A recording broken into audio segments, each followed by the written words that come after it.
Welcome to NBC, News Before Christ. Breaking news. The Magyars were just defeated by the Frankish king Otto I. But who are the Magyars? Where are they from? What is it they're up to? And just how were they defeated by someone they terrorized so stringently in the past? Here's Emily to tell us about the storm brewing in Central Europe. Chloe, and their original was from Ural Mountain, and then they moved down to the valley of Volga River. And after that, they moved to Don River, where they adapt the culture from other of their neighbor. They learn how to do gardening, agriculture, and the breeding, cattle breeding. Then after they moved to Etoukot, and after they enter the Carpathian Basin, and their first settlement is in Pannonia, and then they expanded into this area. So this area had really good for them because there are mountains around and a lot of river in the area, and that's to the ocean. So it's good for their development.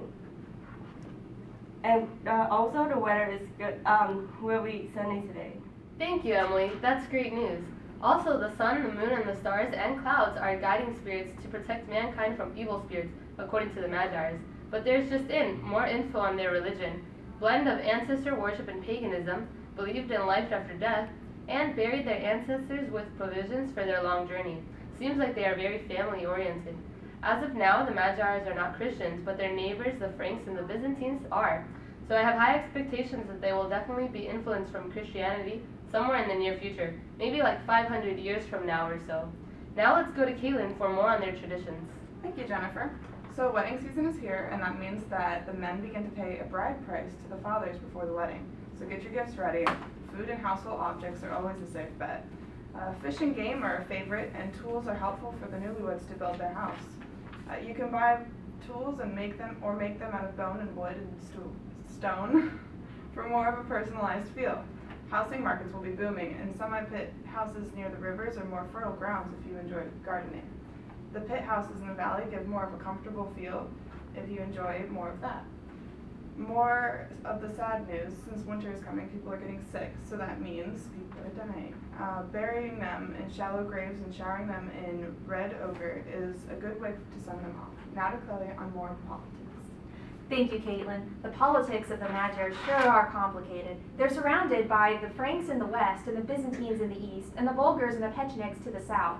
Up until this point, the Magyars have been known for their terrifying raids on all of their neighbors, such as the Franks and the Byzantines, although they won't attack the Bulgars and the Pechenegs because their warfare tactics are too similar.